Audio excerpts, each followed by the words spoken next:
మీ పిల్లలు చదువుకున్నది ఎగ్జామ్ హాల్లో రాయాలన్నా, కాంపిటేటివ్ ఎగ్జామ్ క్రాక్ చేయాలన్నా మెమరీ ముఖ్యం. మెమరీ అనేది గిఫ్ట్ కాదు. రైట్ టెక్నిక్ అండ్ ప్రాక్టీస్‌తో ఎవరైనా సాధించవచ్చు. అమ్మో! అయితే మీరు చాలా ఇంటర్వ్యూలో 'చిత్రం నా మొదటి మూవీ', 'చిత్రం నా మొదటి మూవీ' అని మాత్రమే చెప్పున్నారు. బట్ ఆ సినిమాలోకి మీకు ఎలా అవకాశం వచ్చిందో ఎక్కడ చెప్పలేదు. ఎందుకంటే చిత్రం సంబంధించి ప్రతి ఆర్టిస్ట్‌ని తీసుకోవడం కూడా బడ్జెట్ లేకుండా ఎవరైతే కొంచెం తక్కువ బడ్జెట్‌కి వస్తారో వాళ్ళని ఈవెన్ హీరోకే సరైన బడ్జెట్ లేదు. లేదండి. బడ్జెట్ పరంగా తీసుకోలేదండి. హ్మ్. బడ్జెటే కాదండి అక్కడ. హ్మ్. ఎవడైతే బాగా చేయగలడో వాళ్ళనే లాగారు. ఎందుకో చెప్తాను వినండి. నాకు చిత్రంకి ఆడిషన్స్ జరుగుతున్నాయి. ఆ చిత్రం అనే పేరు లేదప్పుడు. హ్మ్.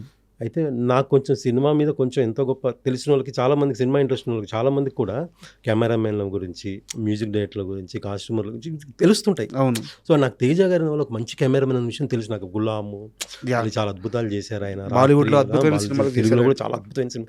అయ్యో! సూపర్ కెమెరామెన్ ఆయన అనుకున్నాను. సో ఆయన ఒక డైరెక్షన్ చేస్తున్నారు. ఇట్లా 'ఉషా కిరణ్ మూవీస్' వాళ్ళది. సో దానికి ఆడిషన్స్ జరుగుతున్నాయంటే నేను వెళ్ళాను సార్. అక్కడ సోమాజిగూడలో సీసీ అని ఒక అపార్ట్మెంట్స్ ఉంది. సెంట్రల్ కోర్ట్ అపార్ట్మెంట్స్ ఉండేవి. 'ఉషా కిరణ్' వాళ్ళ ఆఫీస్ ఉండేది. హ్మ్. అక్కడికి వెళ్తే అక్కడ ఆడిషన్స్ చేశారు. సో ఆడిషన్‌లు చాలామంది వచ్చారు. అలాగా అందులో నేను సెలెక్ట్ అయ్యాను. అలా చాలామంది, నేను, చిత్రం భాష, వేణు, బబ్లు కూడా వాళ్ళ ఫాదర్ ఆర్టిస్ట్ అండి. సో బబ్లూని కూడా ఆడిషన్ చేశారండి. అది అందరిని ఆడిషన్ చేసి ఫిల్టర్ చేసింది. యాక్చువల్గా ఉదయ్ గారు అనుకుని ఫస్ట్ వేరే క్యారెక్టర్, తర్వాత ఇంకా కొన్ని సందర్భాలు ఉదయ్ హీరో అయిపోయాడు. ఫస్ట్ హీరో తరుణ్ కదా? అవునండి, తరుణ్ గారు అనుకున్నారు. సో తర్వాత అది కొంచెం ఏదో జరిగింది. తర్వాత ఉదయ్ ఫ్రెండ్ క్యారెక్టర్ అనుకున్నారు. సో ఉదయ్ హీరో అయ్యాడు. సో ఇదంతా కూడా ఏం ఈజీగా జరగలేదండి. అంతా ఆడిషన్. అది కూడా ఒక్కొక్కరికి 4 సార్లు 5 సార్లు ఫిల్టర్ చేసి తీసుకున్నారు. అండ్ 'చిత్రం' మూవీ మీ లైఫ్ మార్చేసింది. మీ పేరు మార్చేసింది. మీ ప్రపంచాన్ని మార్చేసింది. అవునండి. మొత్తం తేజ గారు. ఆయన సృష్టించిన ఒక అద్భుతం అది. డెఫినెట్గా. తర్వాత కాలంలో తేజ గారితో మీకు నిజంగా గ్యాప్ రావడానికి కారణం ఏంటి? ఆయన వల్ల నా కాలు విరిగింది అని చిత్రం శ్రీను భావించి నువ్వు నేను నుంచి బయటకు వచ్చాడా? అసలు తేజ గారితో మీ రిలేషన్ ఎలా ఉంది ఇప్పుడు? తేజ గారితో నాకు ఇప్పటికీ మంచి రిలేషన్ అండి. మేమిద్దరం మాట్లాడుకుంటే ఎవరిని వింటే ఫ్రెండ్స్ లాగా మాట్లాడుకుంటున్నట్టు ఉంటుంది. వాళ్ళిద్దరు ఫ్రెండ్సా అని అడుగుతారు నన్ను. ఎవరిని ఉన్నా కూడా మీ ఇద్దరు బాగా క్లోజ్ ఫ్రెండ్సా అంటారు. అంటే ఆయనతో అలాగే ఉంటాం, ఫస్ట్ నుంచి అలాగే ఉన్నాం. చిత్రం అప్పుడు కూడా మాకు ఏదన్నా డైలాగ్ లాగా ఉంటే ప్రాక్టీస్ చేయించి అందరితో ప్రాక్టీస్ చేయించమనేవాళ్ళు. నాకు చెప్పేవాళ్ళు ఆయన. సో అలా మేము అందరం పక్కకి ప్రాక్టీస్ చేసేవాళ్ళం. అలా ఫస్ట్ నుంచి కూడా ఎందుకు మంచిగా నాకు ఏంటంటే నువ్వు నేను సినిమాలో నన్ను ఆయన కొత్తగా చూపించాలనుకున్నారండి. ఓకే. అస్సలు ఆయనకి నాకు ఏమి ఇది లేదండి. ఆయన అనుకుంది వీడిని కొత్తగా ఏదైనా చూపిద్దాం, వీడిని బాగా చూపించాలనే ఉద్దేశంతో నాకు బెనర్జీ గారికి ఒక క్యారెక్టర్ అనుకున్నారండి. యాక్చువల్గా అదేదో ఇంగ్లీష్ ఫిల్మ్లో ఉందంట, నాకు కూడా తెలియదు. నేను బెనర్జీ గారు ఒకటే లాంటి డ్రెస్సు, ఒకటే లాంటి హెయిర్ కట్, ఇద్దరం కూడా ఒకేలాగా బిహేవ్ చేస్తుంటాం. సిగరెట్ వెలిగించిన ఒకేసారి వెలిగిస్తాం, ఒకేసారి గీక్కున్నాం, చూసిన ఒకేసారి, ఇద్దరం ఒకేసారి బిహేవ్ చేస్తూ ఉంటాం. ఏం చేసినా ఆయన యాక్చువల్ ఆయన లారీ డ్రైవర్, లారీ వెనక నేను కూర్చున్నా, ఇద్దరు ఒకేసారి చేస్తూ ఉంటాం ఏ పనైనా. సో అలాగే ఒక క్యారెక్టర్ డిజైన్ చేసుకుని అలా చేశారు. సో అలాగా ఫస్ట్ రోజు షూట్ ఏంటంటే సార్, నాకు ఫిలిం నగర్లో గెస్ట్ హౌస్ ఉంది కదండి, ఆ గెస్ట్ హౌస్ దగ్గర షూట్ యాక్చువల్గా జరిగింది. అంటే అది మిస్టేక్ అని కూడా కాదు. ఆ షాట్ ఏదైనా ఫస్ట్ షాట్ ఏంటంటే, సినిమాలో హీరోయిన్ అనిత గారు ఆటో ఎక్కి వెళ్ళిపోతూ ఉంటే మేము బిల్డింగ్ పైనుంచి చూసి హీరోయిన్ వెళ్ళిపోతుందని చెప్పి అక్కడి నుంచి దూకి పరిగెడతాం హీరోయిన్ వెనకాల. ఆ షాట్ ఫస్ట్ షాట్ ఏంటి, దూకే షాట్ చేశారండి. సో నేనేంటే ఓకే రెడీయా, నువ్వు రెడీ, హార్స్మన్ బాబు గారు ఫైట్ మాస్టర్, ఓకేనా, డన్, తేజ గారు డన్ చేసేస్తాడు సీను అని అంత నేను కూడా కాన్ఫిడెంట్గా ఉన్నాను సార్. సో ఏమైందంటే కింద కెమెరా పెట్టారండి, కెమెరా ముందు ఒక మార్క్ వేసారు, ఆ మార్క్లో దూకి రోల్ చేయాలి, పక్కకి వెళ్ళిపోవాలి. ఎందుకు రోల్ చేసి పక్కకి వెళ్ళిపోవాలంటే సేమ్ అదే పాయింట్లో బెనర్జీ గారు దూకుతారు. కరెక్ట్, సేమ్ అదే పాయింట్లో బెనర్జీ గారు దూకుతారు. సో నేను బాగానే రెడీ సార్ అన్నాను, ఎయిర్లో ఉన్నాను. అది దగ్గర 3 ఫ్లోర్, 2nd ఫ్లోర్ అనుకుంటా. అక్కడి నుంచి ఎయిర్లో ఉన్నాక నా డౌట్ ఏముందంటే, కింద కెమెరా ఉంది, మార్క్ ఉంది, నేను ఒకవేళ కరెక్ట్ మార్క్లో దూకి రోల్ చేయకపోతే నా వెనక బెనర్జీ గారి పైన దూకేస్తారా, అది ఎయిర్లో ఉన్నప్పుడు వచ్చిందండి ఆ డౌట్ నాకు. సో ఆ డౌట్ అయినా సరే దూకాము, రోల్ చేసాం, పడ్డాం, బెనర్జీ గారు కూడా దూకారు, అంతా క్లాప్స్ కొట్టి అయిపోయిన తర్వాత అప్పుడు అంతా బెడ్లు ఇవి ఉండే అట్టపెట్టెలు, వాటి మీద బెడ్లు వేసి దూకేవాళ్ళం. ఇప్పుడు అంతే వైర్ వర్క్ వచ్చింది. ఆ తర్వాత అయిపోయింది షాట్, అమ్మయ్య బాగా వచ్చింది అనుకుని తర్వాత దిగితే కాలు నిలవట్లేదండి, పడిపోతున్నది, కాలు నిలబడట్లేదు నాకు. ఏందబ్బా ఏం నిలబడట్లేదు చూస్తే ఆ లోపు స్వెల్లింగ్ వచ్చేసి నరసింహ బాబు గారు వచ్చారు, చూశారు, ఇది ఫ్రాక్చర్ అన్నారు. సో అక్కడి నుంచి హాస్పిటల్కి తీసుకెళ్ళారు. అక్కడ కేపాలని ఒక హాస్పిటల్ ఉండేవి, అక్కడ తీసుకెళ్ళి కట్టేసి ఆ తర్వాత ఇంకా నేను ఆ సినిమాలో చేయలేదండి, మిస్ అయిపోయాను. అదే నా క్వశ్చన్ కూడా.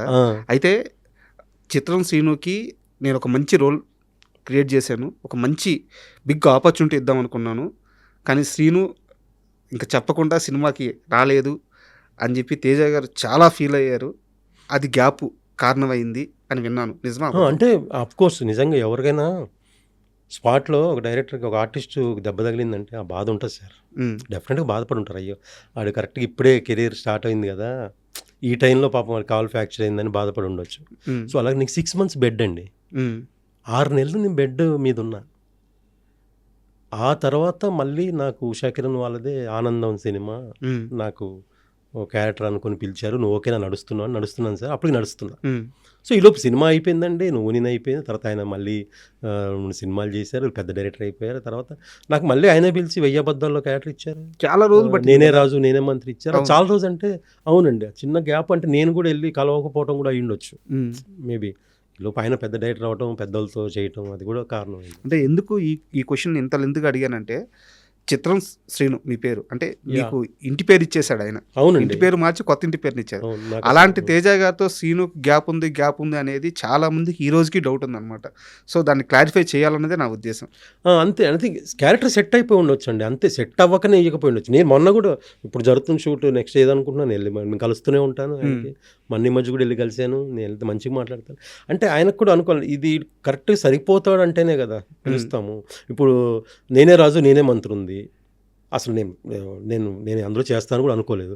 టప్పని ఒకరోజు ఫోన్ చేశారు, ఎక్కడున్నావు చిత్రం అన్నారు. సార్ ఇట్లా ఉన్నాను సార్, ఒకసారి వస్తావా అంటే, నానక్రమంలో షూట్ జరుగుతుంది వెళ్ళాను కలిశాను.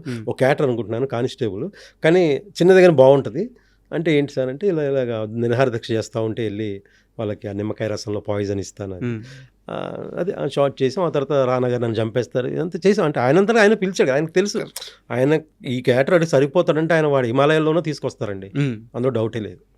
నాకు సెట్ అవ్వక పిలిచి ఉండరు అంతే. అండ్ ఒక సీరియస్ క్వశ్చన్ అడుగుతాను, ఇది లైఫ్కి సంబంధించింది. ఓకే, ఉదయ్ కిరణ్ గారి రైజు దగ్గర నుంచి చూసిన అతి కొద్ది మంది మనుషుల్లో మీరు ఒకరు. సో మీ కెరీర్ విషయానికి వస్తే, ఆయన కెరీర్లో ఆయన చూసిన అంత సక్సెస్ ఎప్పుడు మీరు చూడలేదు, అంత డబ్బు ఎప్పుడు మీరు చూడలేదు, అంత ఫేము మీరు ఎప్పుడు చూడలేదు. బట్ ఉదయ్ కిరణ్ గారు సడన్గా ఆల్ ఆఫ్ సడన్గా అలాంటి ఒక డిసిషన్ తీసుకున్నారు. మీ లైఫ్లో మీరు చాలాసార్లు పడ్డారు, చాలాసార్లు వేశారు. ఏ నిర్ణయము మిమ్మల్ని ఇంత కాన్స్టెంట్గా ఇంత స్థిరంగా ఉంచగలిగింది? ఎందుకు ఉదయ్ కిరణ్ గారి ప్రస్తావనే నేను రెఫరెన్స్కి అడుగుతున్నానంటే, అంటే అంత పెద్ద స్టారు కూడా మెంటల్గా డౌన్ అయిపోయే ఇండస్ట్రీ మంది. సో చిత్రం శ్రీను కష్టాల నుంచి నిలబడడానికి కారణం ఏంటి? సార్ అంటే నేను కారణం కూడా కాదు, ఆ బలం ఏంటి? ఆ బలం అంటే అది ఆ సినిమా మీద ఉన్న ఇష్టం అండి. సినిమానే కాదు, ఎవడైనా ఏ పని చేయాలనుకున్నా చిన్న లైఫ్లో నేను ఎప్పుడు రియలైజ్ ఉంటాను సార్, రియాలిటీలో ఉంటా. అంటే ఏ పని చేయాలనుకున్న అప్ అండ్ డౌన్స్ కామన్గా ఉంటాయి, అది సహజం. ఈ రోజు కొంచెం డౌన్ అయ్యాం కదా అని బాధపడి డిప్రెషన్కి వెళ్ళిపోద్దు అస్సలు. మనం అసలు ఫీల్ అవుతాం, అవును ఈరోజు నేను వచ్చినప్పుడు ఏం లేదు కదా, మళ్ళీ కొడతాం గోలు అని, మళ్ళీ అక్కడి నుంచి మళ్ళీ మనం గోల్ కొట్టడానికి ఏం చేయాలో చేయాలి తప్ప రాంగ్ స్టెప్ మాత్రం వేయద్దు. ఇప్పుడు అదే ఉదయ్ గారు చేశారు, అలా అవ్వకుండా ఉంటే ఈరోజు ఇంకా ఏమేమి జరిగాయో, ఇంకా మంచి ఏమన్నా వచ్చాయో, మంచి సినిమాలు వచ్చాయేమో. బతకడానికి చాలా మార్గాలు ఉన్నాయి కదా సార్ ఇండస్ట్రీలోనే. కరెక్ట్, మనకి సినిమానే ఇష్టం కదా. ఏదో ఒక ప్రోగ్రామ్ జడ్జికి వెళ్ళినా కూడా ఎంతో కొంత ఫేము డబ్బులు ఇప్పుడు అలా ఉంది కదా సార్. అవును, అప్పుడు అంటే ఇంత స్పాన్ లేకపోవచ్చు, కానీ ఇప్పుడు చాలా స్పాన్ ఉంది కదా. సో ధైర్యంగా మనం చేసే నిజాయితీగా చేసుకుంటూ దాన్ని నమ్ముతూ పని ముందుకెళ్ళాలండి. అది అప్ అండ్ డౌన్స్ కామన్, అది లేకుండా లైఫ్ అవ్వదు. ఎందుకంటే మనం వచ్చినప్పుడు అప్పు నుంచి రాలే, డౌన్ నుంచే వచ్చాము. అప్పు చిన్న డౌన్ ఉంటుంది, మళ్ళీ అప్పుకి వెళ్తాం, అది కామన్. అది లేకపోతే లైఫే కదా. అది అర్థం చేసుకున్నాడు ఏ పనైనా చేసుకుంటూ ముందుకెళ్ళచ్చు, ఏదైనా సాధించవచ్చు. నాకు చాలామంది ఇన్స్పిరేషన్ ఉంటారండి. అమితాబ్ బచ్చన్ గారు స్టోరీ ఒకటి, పూరి గారు, చాలామంది ఉన్నారండి. నాకు మన కేఎఫ్సీ చికెన్ తింటాం అతను, నేను అవన్నీ అంటే ఇన్స్పైర్గా తీసుకుంటాను సార్. ఎందుకు చిరంజీవి గారు మధ్యలో హిట్లర్ ముందు చిరంజీవి గారు అయ్యో ఆ తర్వాత మళ్ళీ హిట్లర్ నుంచి మళ్ళీ కొడితే ఈరోజు అన్నయ్య మళ్ళీ పాత అన్నయ్య. ఆ రేంజ్ అంటే మనం నిలబడాలనుకుని ముందుకెళ్తే అది అప్ అండ్ డౌన్స్ ఉంటాయండి, దాన్ని తట్టుకొని వెళ్ళిపోవాలి, దూసుకెళ్ళిపోవాలి రాకెట్ లాగా, దొరికేస్తుంది అది అంతే. సూపర్. అయితే ఉదయ్ కిరణ్తో మీకు మర్చిపోలేని ఒక చిన్న ఇన్సిడెంట్ ఇప్పుడు దాకా నేను ఎవరికి చెప్పలేదు, అలాంటి ఒక ఇన్సిడెంట్ ఏదైనా ఉంటే మాతో షేర్ చేసుకోండి. అంటే చాలా సందర్భాలు, చాలా 2-3-4 సినిమాలు చేశానండి ఆడితో. అంటే ఇంకోటి మర్చిపోని సందర్భాలు ఏముండవండి, ఎందుకంటే ఎవరికి ఏం చెప్పుకోడండి మనోడు. అదొక చిన్న తనలో కుమిలిపోవటం, అది కూడా తనకు అది పాపం ఓపెన్ అవడా ఎప్పుడు ఏ విషయం ఓపెన్ అవ్వలేదండి. ఏ విషయం ఏది కూడా నాతో అయితే ఏమి షేర్ చేసుకోలేదు. ఏమంటే సరదాగా లొకేషన్లో షూట్లో ఉంటే మాట్లాడతాం, షూట్ విషయాలే మాట్లాడతాం అంతే తప్ప ఏది కూడా చెప్పడు అసలు. అంటే మనోడు అంటే ఉండటమే అలా ఉంటాడు సైలెంట్గా. అదొక సందర్భాలంటే ఇక షూట్‌కి సందర్భాలండి. ఒక సినిమా ఊటీలో చేసాము. అక్కడ బాగా మేము అంటే ఫుడ్డు అవి బాగా ఎంజాయ్ చేసాం. అంటే షూట్ సందర్భంగా అంతే షూట్‌కి సంబంధించిన మెమరీసే ఉన్నాయి. సరే. బయట కలిసిన సందర్భాలు చాలా తక్కువ. ఇప్పుడు క్రికెట్ మ్యాచ్‌లో అప్పుడు కలిసి ఎప్పుడు సైలెంట్‌గా ఉండేవాడు. మనోడు సైలెంట్‌గా ఉన్నాడు. ఏది కూడా వాడికి ఏం చెప్పుకునేవాడు కాదు. అది మెయిన్.